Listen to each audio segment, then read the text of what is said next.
جب تم ناممکن حالات کے باوجود بھی اللہ سے دعا مانگنا نہیں چھوڑتے تو اللہ تمہیں معجزوں کی راہ دکھاتا ہے۔ چاہے ساری دنیا مل کر تمہیں مایوسی کی طرف دھکیلے، تب بھی اگر تم اللہ کی ذات پر کامل یقین رکھتے ہو تو اللہ تعالیٰ تمہارے لیے غیب سے وسیلے بناتا ہے۔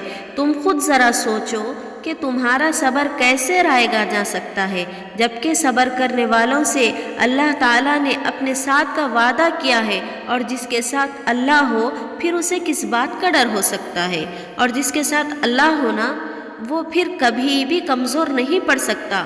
اللہ تعالیٰ خود فرماتے ہیں کہ یہ سختی کچھ وقت کی بات ہے، صبر کر لو، میں صبر کرنے والوں کے ساتھ ہوں۔ اور تم اللہ سے اپنی دعاؤں کی بہتری مانگا کرو، کیونکہ جب تم اللہ سے اپنی دعاؤں کی خیر طلب کرنے لگتے ہو تو اللہ تمہاری من پسند چیز سے نہ تو کبھی تمہاری آزمائش کرتا اور نہ کبھی تمہیں اس شے کی طلب لگاتا جو تمہاری نہیں ہوتی۔ اللہ تمہیں تمہاری پسندیدہ چیز سے آزماتا ہے۔ اللہ تمہیں بے بس کر کے اپنے قریب لے آتا ہے۔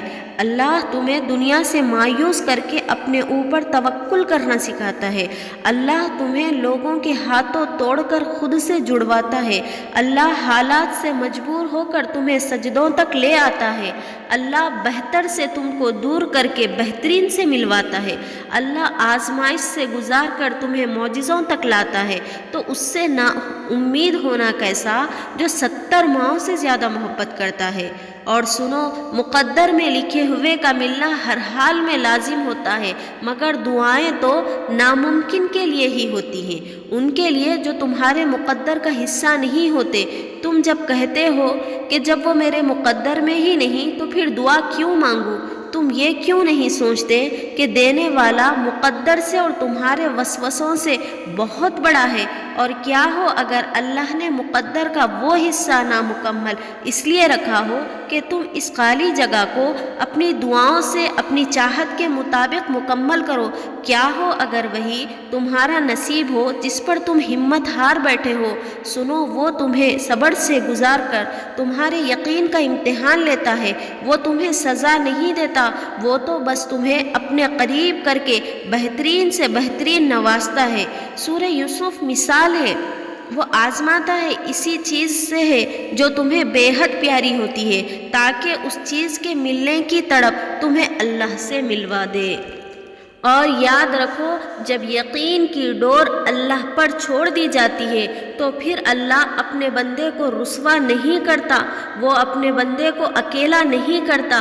انشاءاللہ جلد ہی وہ دن بھی آئے گا تمہاری زندگی میں جب تمہاری ساری دعاؤں کو حقیقت بنا کر تمہارے سامنے کھڑا کر دیا جائے گا، اور انہیں دیکھ کر تم کہو گے یا اللہ میں تو انہیں بھول چکی تھی، اور پھر اللہ فرمائے گا کہ میں نہیں بھولا۔ اور سنو، کیا پتہ کسی دن تمہارا ادھورا قصہ مکمل کہانی میں تبدیل ہو جائے، اور کیا پتہ تمہارا کل آج سے زیادہ خوبصورت ہو جائے۔ اس لیے یقین رکھو کہ اللہ ادھورے قصے مکمل کرنے پر قادر ہے، اور ایک دن آئے گا تمہاری ہر دعا کو قبولیت کے رنگ سے رنگ دیا جائے گا۔